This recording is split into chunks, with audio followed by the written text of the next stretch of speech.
ಸಹಜ ಆಯಾ ರಾಜ್ಯದ ಮುಖ್ಯಮಂತ್ರಿಗಳಿಗೆ ಅಲ್ಲಿನ ರಾಜ್ಯದ ರೈತರು ಈ ರೀತಿ ಒತ್ತಡ ಹಾಕುವಂಥದ್ದು ಸಹಜ. ಈಗ ಕುರುವೈ ಬೆಳೆಗೆ ನೀರು ಕುಡಿ ಅಂತ ತಮಿಳುನಾಡಿನ ರೈತರು ಕೇಳ್ತಾ ಇದ್ದಾರೆ.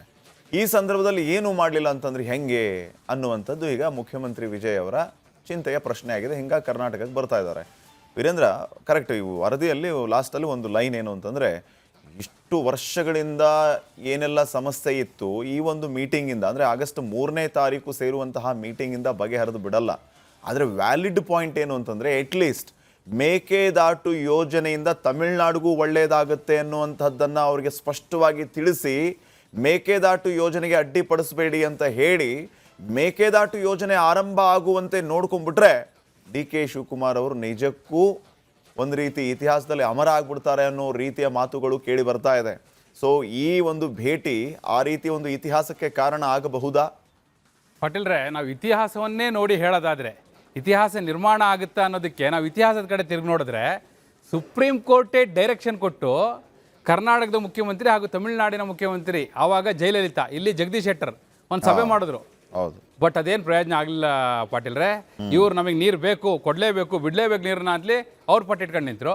ಇಲ್ಲಿ ನಾವು ನೀರು ಕೊಡ್ಲಿಕ್ಕೆ ಸಾಧ್ಯವೇ ಇಲ್ಲ ಅಂತ ಇವ್ರು ಪಟ್ಟಿಟ್ಕೊಂಡು ನಿಂತರು. ಜಯಲಲಿತಾ ಅವರು ಅರ್ಧಕ್ಕೆ ಸಭೆಯನ್ನು ಮೊಟಕುಗೊಳಿಸಿ ಎದ್ದು ಹೋಗೇ ಬಿಟ್ರು. ಹೋಗ್ಬೇಕಿದ್ರೆ ಹೇಳೋದ್ರವರು ನಮ್ಮ ಹತ್ರ ಬಂದು ನಾವಲ್ಲಿ ಹೊರಗಡೆ ನಿಂತಿದ್ವಿ. ನಾನೇ ಸ್ವತಃ ಬೈಟ್ ತೊಗೊಂಡಿದ್ದೆ ಜಯಲಲಿತಾ ಅವ್ರದ್ದು. ಅವ್ರು ಏನು ಹೇಳಿದ್ರು ಗೊತ್ತಾ? ಯಾವ ಕಾರಣಕ್ಕೂ ನಮ್ಮ ರೈತರನ್ನ ಕೈ ಬಿಡೋ ಪ್ರಶ್ನೆ ಇಲ್ಲ, ಸಾಂಬಾ ಬೆಳೆಗೆ ನಮಗೆ ನೀರು ಬೇಕೇ ಬೇಕು, ಇವ್ರು ನೀರು ಕೊಡಲೇಬೇಕು, ನಾನು ಸುಪ್ರೀಂ ಕೋರ್ಟಿಗೆ ಹೋಗ್ತೀನಿ ಅಂತ ಡೈರೆಕ್ಟ್ ಸುಪ್ರೀಂ ಕೋರ್ಟಿಗೆ ಹೋದ್ರು ಜಯಲಲಿತಾ ಅವರು. ಇದು ಇತಿಹಾಸ.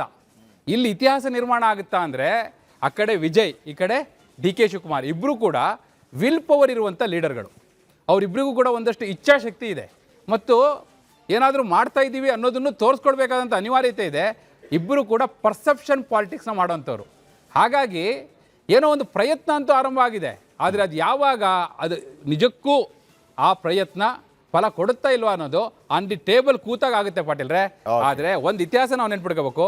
ಸುಪ್ರೀಂ ಕೋರ್ಟೇ ಹೇಳದೇ ಇದ್ದಾಗ ಆಗದೆ ಇದ್ದಿದ್ದು ನಾವು ಮಾತಾಡ್ಕೊಂಡಂಗೆ ಕೂತ್ರೆ ಆಗುತ್ತಾ? ಈ ಪ್ರಶ್ನೆ ಉಳಿಯುತ್ತೆ ಪಾಟೀಲ್ರೆ. Fine, thank you Virendra. So ಇವತ್ತಿನ ಒಳನೋಟದಲ್ಲಿ ಎಲ್ಲ ಮುಖ್ಯ ವಿಚಾರಗಳ ಬಗ್ಗೆ ನಾವು ಚರ್ಚೆಯನ್ನು ಮಾಡಿದ್ವಿ. ನೋಡೋಣ ಮುಂದೆ ಏನಾಗುತ್ತೆ. ಅದು ಎಲ್ಲ ಪ್ರಶ್ನೆಗಳು ಉತ್ತರಕ್ಕೆ ಒಳನೋಟ ಮತ್ತೆ ಸಾಕ್ಷಿಯಾಗುತ್ತೆ. ಇದಾಗಿತ್ತು ಇವತ್ತಿನ ಒಳನೋಟ ವಿಶೇಷ. ನೋಡ್ತಾ ಇರಿ ರಿಪಬ್ಲಿಕ್ ಕನ್ನಡ. ಇದು ನಿಮ್ಮ ಧ್ವನಿ. ನಮಸ್ಕಾರ.